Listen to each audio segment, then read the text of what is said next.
Welcome to the Myrna Method live stream. I'm registered dietitian Myrna Haag. I try to bring you impactful nutrition information that can significantly change your life. In this video, we're going to talk about the myth behind eating healthy. Bottom line, people are like, wait a minute, what do you mean myth behind eating healthy? I thought eating healthy is what we're all striving to do. What we're going to straighten out in this video is what exactly eating healthy is as far as interpretation. What does it mean when somebody's eating healthy in regards to the food they're actually eating and the outcome for their health? And really what's happening is we're missing the biggest link in regards to eating healthy nobody's talking about, which we're going to show you in this video. So Sam, if you're ready, let's take it down. So, the myth is, why are we still struggling, sicker than ever, if we're eating healthy? And what tends to happen a lot with my patients is they all tell me, I don't eat sugar, I'm not eating processed foods, I'm eating healthy foods like nuts, cheese, eggs, olive oil, avocados. I only eat one meal a day. And always it comes down to struggling to lose weight. Or they tell me their doctor told them to eat a Mediterranean diet and they really couldn't figure out exactly what that meant, but they did choose foods that are on the Mediterranean diet. Or they'll tell me they're eating a vegan diet and they still can't lose weight. And what I notice with a lot of this is that with the weight loss is a lot of people feel that they can just stop eating the unhealthy foods and they're going to lose weight. Well, I'll just not eat sugar, and they'll look on the label and they'll make sure that nothing they eat is sugar. But honestly, what is really going on? Because if this were true, we all wouldn't have an obesity epidemic in our country. It was just a function of not eating processed foods. A lot of people will also remove carbs from their diet, organic foods, eating whole grains, not eating foods with preservatives. I've heard it all. But bottom line, what I'm seeing is misleading lab values. A lot of medications that are masking the truth. Not really fixing the root cause of metabolic disease, which is diabetes, dementia, heart disease.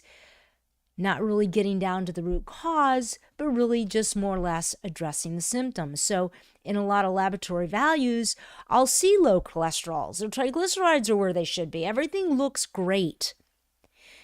But then what I'll do is I'll get a 2-hour glucose test.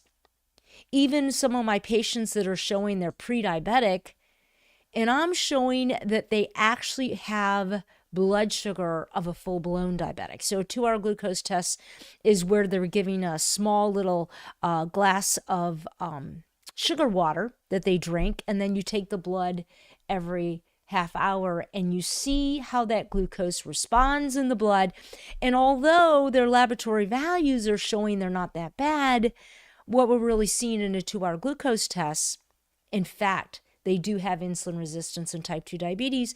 So a lot of times what I'll see with patients are laboratory values that are being masked by medications, showing that everything is actually okay, when in actuality, we've got things percolating that are going to surface maybe 5-10 years later.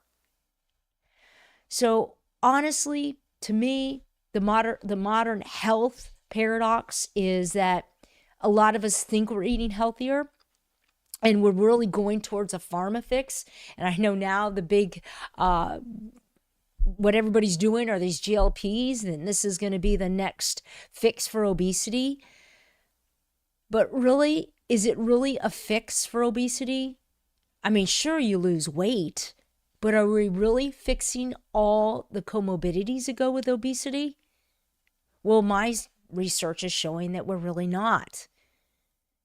The biggest problem we do face is obesity on the rise. I mean, we are eating foods that are healthier, but are we really helping ourselves get healthier? Is there really any correlation with healthy foods and these metabolic diseases? Well, really, the word healthy has really lost its meaning. we've turned nutrition into a non-science interpretation.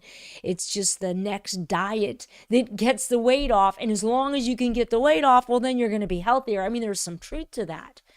But we're not really looking at some nutrition truths. And what happens is that we're being taught that as long as we're eating healthy, natural sources like nuts, butter, lean meats, vegetables, plant-based, keto, Mediterranean diet. But eating healthy is more about some kind of interpretation. I have patients that will eat 2 different types of diets, and they both tell me they eat healthy because they're not eating cookies and cakes and processed foods.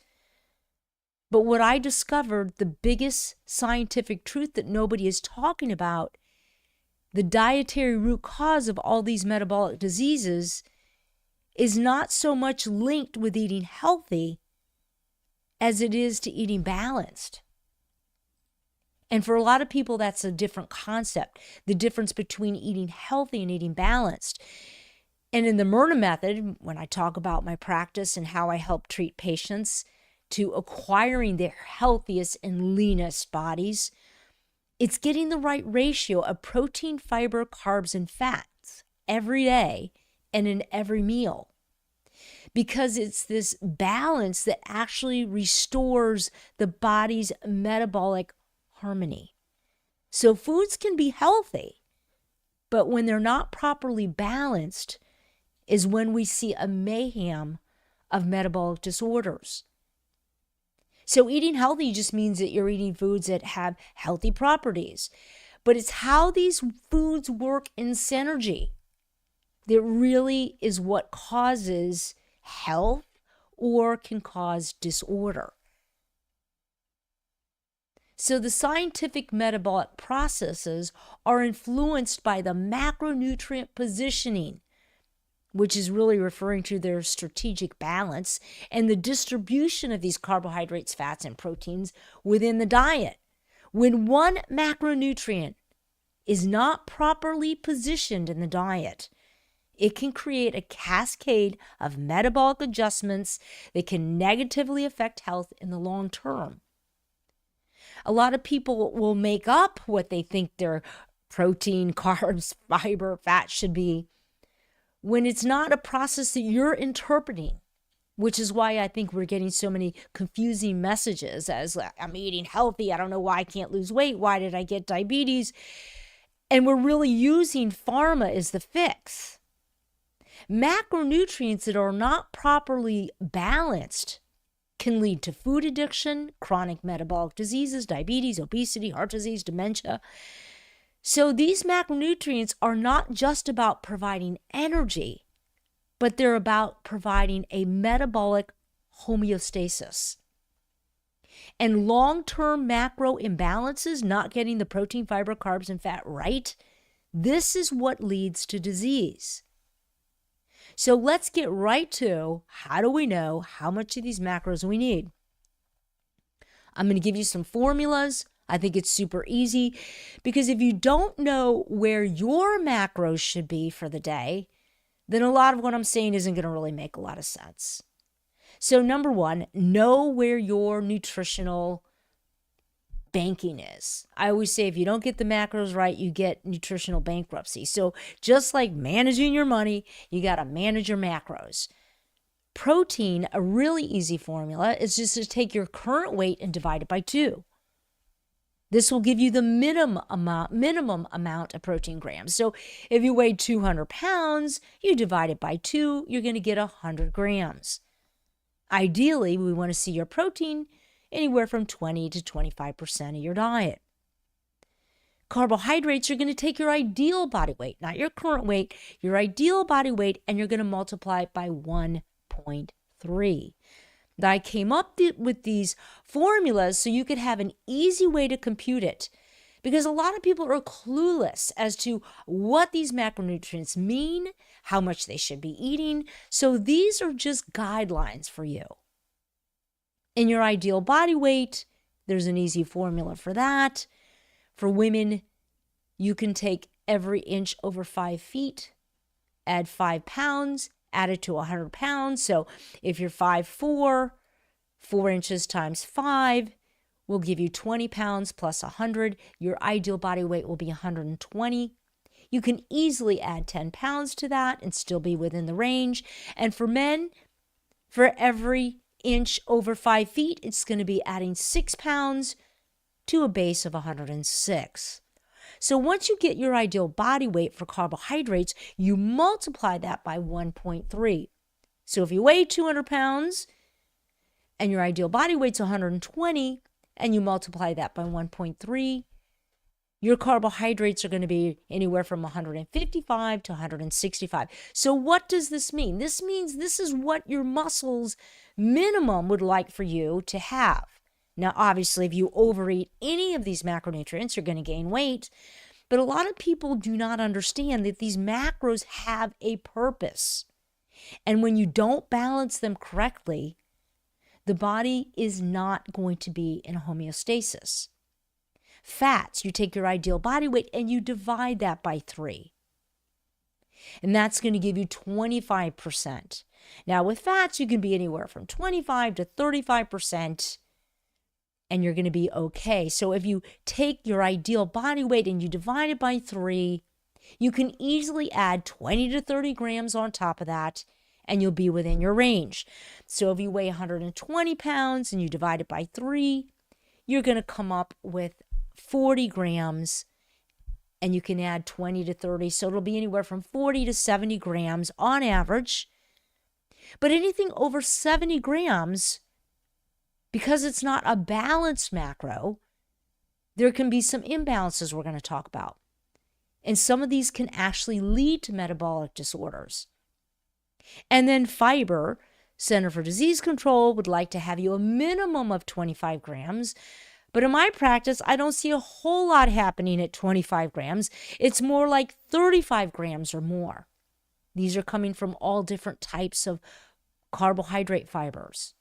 So if you're just eating meats and vegetables, you're probably not going to get adequate fiber. And we're going to go through why that's important and what are some of the metabolic imbalances when we don't maintain these macronutrient amounts. So with inadequate protein, there will be a decrease of immune function. A lot of people don't understand that when you don't maintain your muscle mass, it affects your immunity. So there's a lot of immune cells that are tied into a good muscle mass. It also impairs cellular repair and maintenance. Your body needs protein to build and repair every single cell in your body. So your body will metabolize muscle tissue when you're not getting adequate amounts of protein. And why does it do that? Because your muscle is a rich source of protein. So your body will actually eat you for the needed protein to make it available for the rest of the cells in the body so it can do the repairing and the maintenance of everything. All your enzymes, everything in the body, your hair, your nails, your blood, everything requires protein. So after 16 to 24 hours, we know that after 24 hours, the body's going to begin to metabolize muscle tissue because it can't wait for you to eat it because it's in the business of repairing and building. And for people that are super active, it can happen as soon as 16 hours. So I'm not a proponent of a 1 meal day because this can actually lead to more muscle atrophy. And by the way, when you eat away muscle, what you're going to get back is fat and an increase in body fat, especially this intramyocellular fats. This increases inflammation. So bottom line, not getting the protein right can decrease immune function and impair your cellular function in regards to repairing and maintenance. The other thing that can happen is that if you eat too much protein, some people are eating an excessive amount. I'm not talking about 30 or 40 grams more than what you need.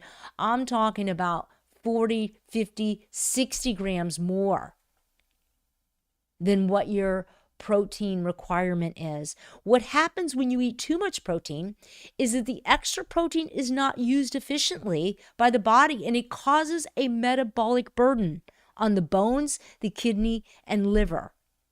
especially with the high animal protein. This can increase heart disease risk. It increases bad gut bacteria. So there's gut bacteria that's actually associated with a high meat and cheese and egg diet. TMAO is the bacteria, and it's made in the gut from eating these types of high protein foods, and it travels to the arteries and it can cause damage in the arteries.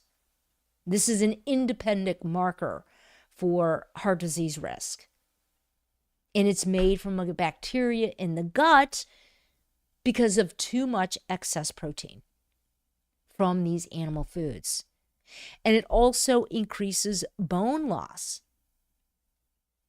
So a lot of people don't understand that this long-term protein intake that can affect the bone and liver, it can increase progression of artery disease. And in this particular study, it talks about the adverse effects associated with long-term high protein, high meat intake in humans were, number one, associated with disorders of bone and calcium homeostasis, disorders of renal, of kidney function.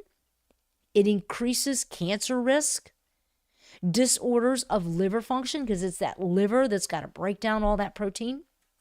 And it also increases the progression of coronary artery disease. And what this study concludes is the findings of the present study suggest that there is currently no reasonable scientific basis in the literature to recommend protein consumption above the current RDA high protein diet due to its potential disease risk. So what happens with this excess protein, it increases the acid load, which causes calcium excretion. And this is to buffer the high acid loads. That's why the body is pulling calcium from the bones to try to buffer this. It can also increase kidney stones. So you can get a calcium steal from the bones and an increase of kidney stones. It also increases a high uric acid, I find with some patients that are eating high protein, high animal foods. So let's talk about the imbalance of carbohydrates. Now, this is one that I get a lot of dispute.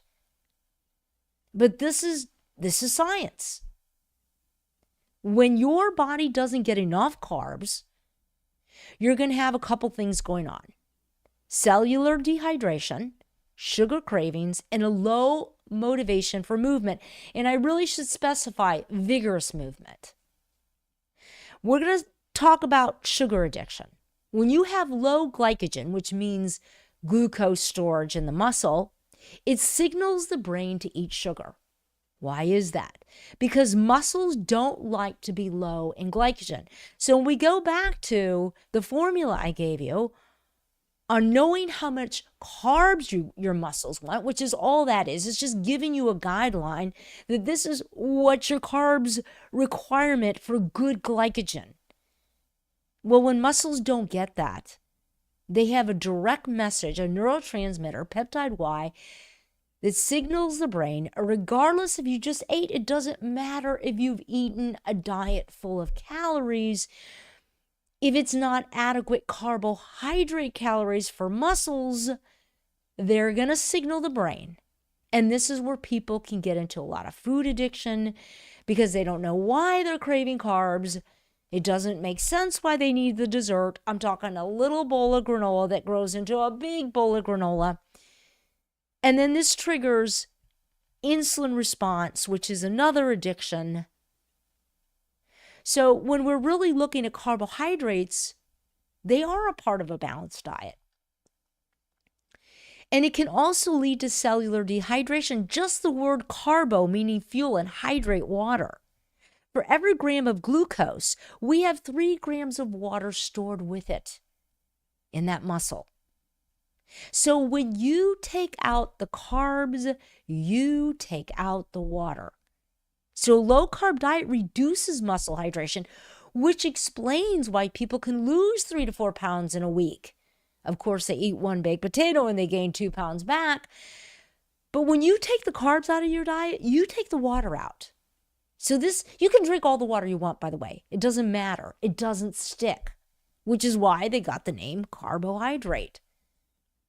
So really, hydration is about good glycogen in the muscle. And for athletes, super important, because this will affect your electrolyte imbalance as well.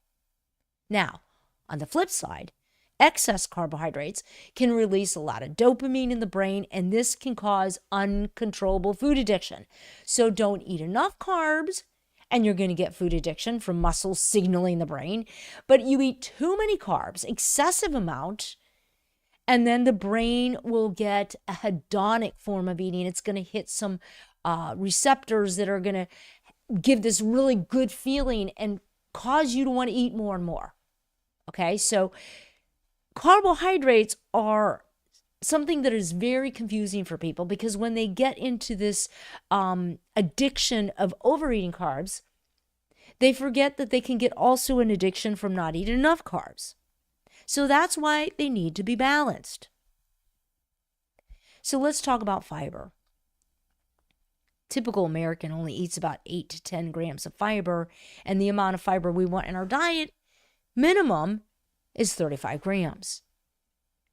Well, that's what I'm asking my patients to do. And by the way, if you're only eating 8 or 9 grams, it's not like you can just tomorrow jump up to eating more fiber, because you're probably going to get a lot of bloating. It could take you a couple months to slowly build up. I just want to put that little caveat in there. But the main really star in the gut is fiber, because fiber in its fermentation process creates good bacteria, which promotes immune balance, not just for the gut, for the body as well. These good bacteria can travel to other areas. There's receptor sites. Also, these bacteria can help with immunity. Also, there's other chemicals made called short-chain fatty acid, and these compounds are made through fiber, through the fermentation process. And they also travel to cells, promoting health. So I'm going to talk a little bit about some of these processes that go on. First, I really want to talk about fiber in general can decrease bad cholesterol. So fibers can bind to some of these bad cholesterols and not allow them to go to the bloodstream, which is a really good thing. Specifically, the soluble fibers. It also controls the appetite. So these fibers are been associated with the GLPs, glucagon-like peptides, the GLP-1s that everybody's taking, right? So fiber is a natural way to actually stimulate GLP release and to control the appetite. So it actually stimulates that peptide in the intestinal tract, and this travels to the brain and the hypothalamus and actually controls the appetite. Fiber. Good bacteria. So fiber is instrumental, and we've all heard about probiotics, and I know people get all excited about taking the 10 or 12 strains, but your gut makes hundreds of different strains. They would never survive in a pill, because the stomach acid would totally dissolve these probiotics. Some do make it. Those are the ones we commercially see. And a probiotic is better than none at all. But your body makes these bacteria in an alkaline environment, which is why they don't make it in the acidic environment in the stomach. Very few. And then, of course, these short-chain fatty acids, which we see in immune cells. Some of these cells, neuronal cells, have receptors waiting for these short-chain fatty acids. I'm going to talk about even in the DNA, our chromosomes. There's receptor sites in other areas of the body that hope that your body will release these short-chain fatty acids so they can connect to these receptor sites and you can get the health benefits from these short-chain fatty acids. Oh, and also it cleans the colon. So a lot of these fibers, they can scrape the colon wall and help bring down some of the bad bacteria that get caught up into the colon. So it can serve as a colon cleanse. Now, these soluble fibers, and most fibers will have a certain amount of soluble and insoluble, psyllium husk, metamucil. Some of these are examples of soluble fibers. But in studies, they've shown that even 1 tablespoon, 6 to 7 grams, can have a positive effect for lowering cholesterols. And a lot of the clinical trials showing 10 to 20 grams of these soluble fibers can reduce cholesterols up to 20 to 30%, the bad cholesterols, because they bind in the gut to these bad fats. And so they decrease their circulation in the bloodstream. And also the fiber fermentation released GLP peptides, not in big loads like you're taking in an injection, but small enough amounts that fiber is actually shown to reduce appetite because it sends the message into the hypothalamus and it gives that full feeling. A lot of people think fiber is about feeling full in the gut, but it's more about the chemicals it produces in the brain. And also this study talks about the fermentation of fibers that produces short chain fatty acids that also stimulate the secretion of the GLP-1s. So not only is it the good bacterias that come about doing this and the fermentation we get from the bacterias, but also from the actual short chain fatty acids. The other thing that's been shown very positive with these short chain fatty acids is that they can actually stop the enzyme, these histone deacetylases that unravel the chromosome ends. So part of aging is our chromosomes actually shorten. They unravel at the ends. And this is what contributes to some of the mutations that we get with aging. And these short chain fatty acids can actually inhibit this unraveling. So really instrumental for longevity. And this again, coming from our fibers. So let's talk about fats, the balance of fats. Yes, there's a certain amount of fats you need for all your cells are made from fats, and fats are very instrumental, especially the omega-3 fats. But honestly, you're not going to really be in a deficit of fats because it's so prevalent. So I don't really talk about, make sure you get enough fat. I do talk about the omega-3s.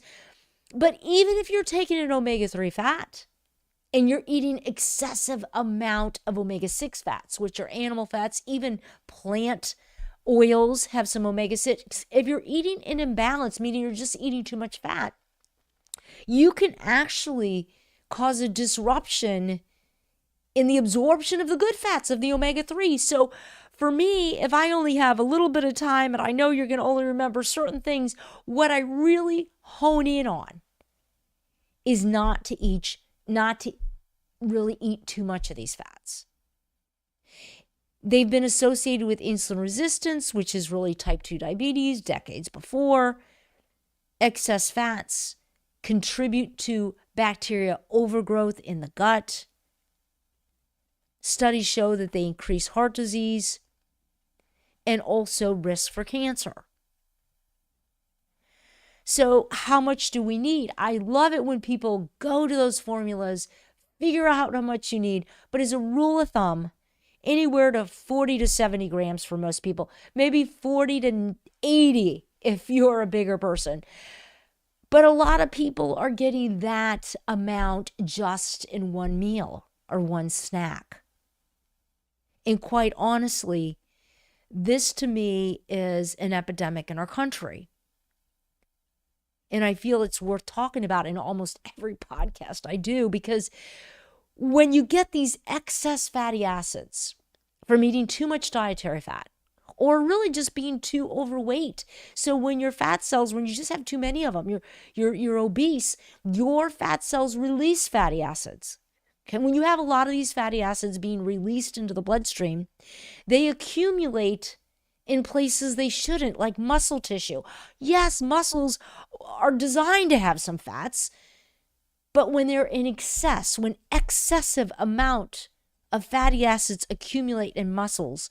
This contributes to insulin resistance. And I say insulin resistance because it goes and clogs the receptor site that insulin attaches to. So insulin attaches to this receptor site, which allows this messenger to the surface, and that's what allows sugar into the cell.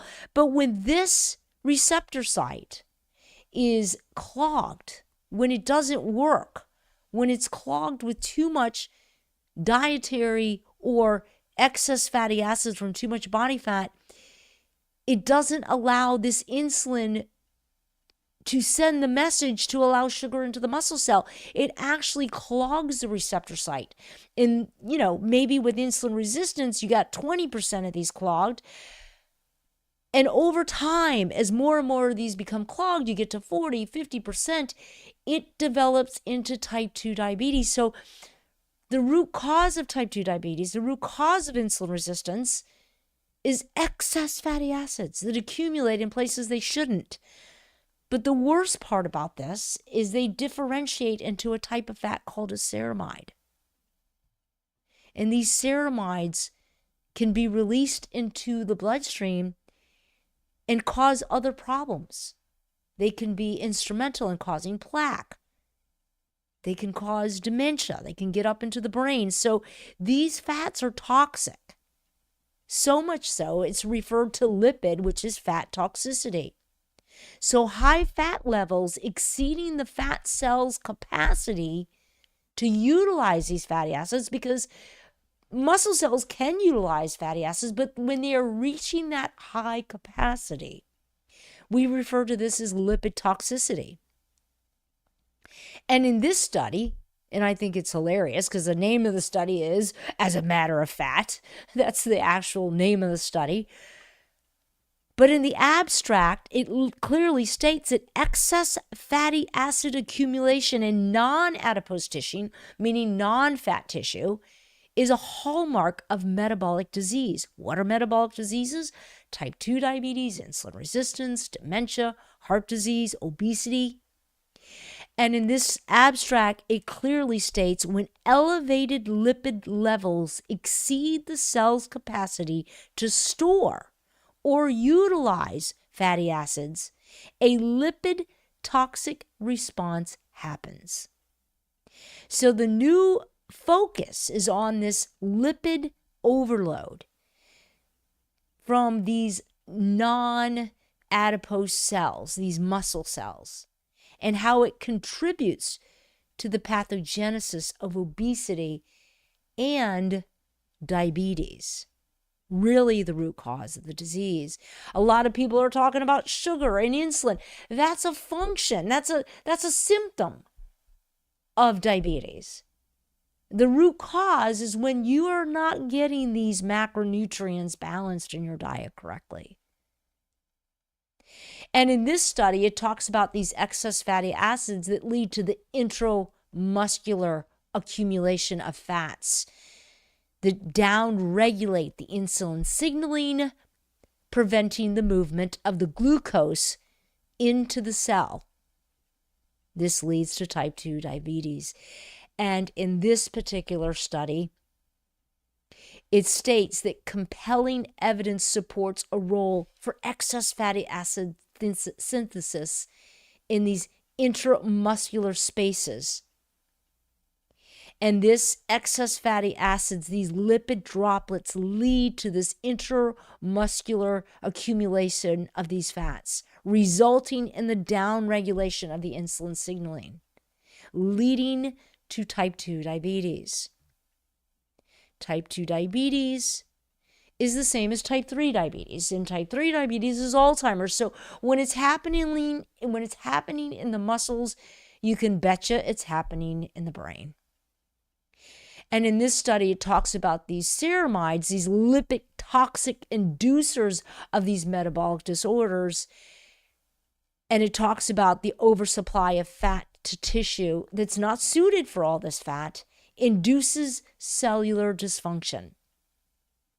And it's the underlying cause of diabetes, cardiovascular disease, this lipid toxicity. It can also disrupt pancreatic B cells. It can actually contribute to adult onset type 1 diabetes.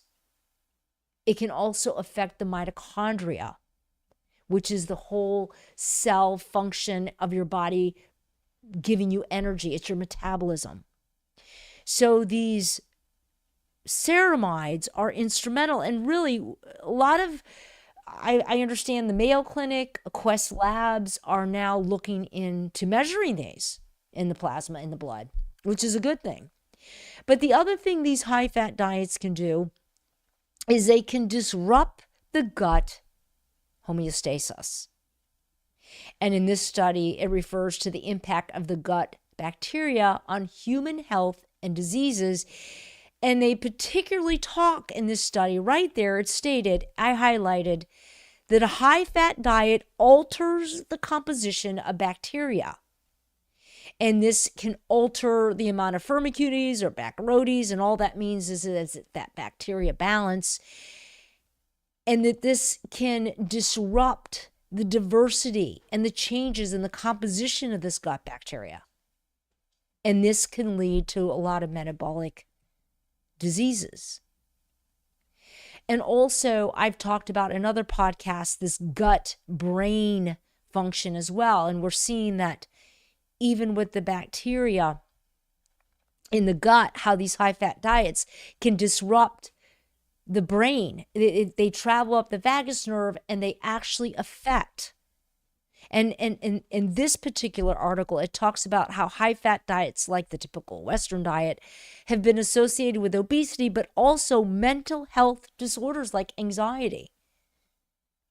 So a lot of rat studies suggest that obesity caused by these high-fat diets, because I want to do a caveat and say obesity can be caused from low-fat diets as well. Going back to the example I gave in the beginning, where excessive carbohydrates triggering this dopamine response makes you want to eat more and more carbohydrates. So you could even be on a low-fat diet, just eating an excessive amount, contributing to excess fatty acids because you're just getting too fat. So I don't want to just say, oh, it's just about eating dietary fat. It's excess fatty acids in general. So the relationship of diet to cancer and cardiovascular disease and longevity, it's there. Studies are showing the implication. And I want to just drive home, it's the excess fatty acids. Everybody's like, oh, Myrna, you're about a low-fat diet. I'm like, listen, I'm about the right fat diet. I'm about a balanced diet. It seems like it's a low-fat diet because everything has fat in it, so you feel like you're on a low-fat diet, because if you actually look at monitoring the amount you need, it's probably going to be a fourth of what you're currently eating. So bottom line, it's eat healthy, but eat a balanced diet. And a lot of people, like I said, don't even know what a balanced diet is. They think it's just a variety of foods on their plate. A lot of people refer to the Mediterranean diet as a balanced diet. But until you understand these macronutrients and what they mean explicitly for you, then healthy eating is just an interpretation. You're just eating healthy. It's really about eating healthy and balanced that you're going to get a significant improvement in your health.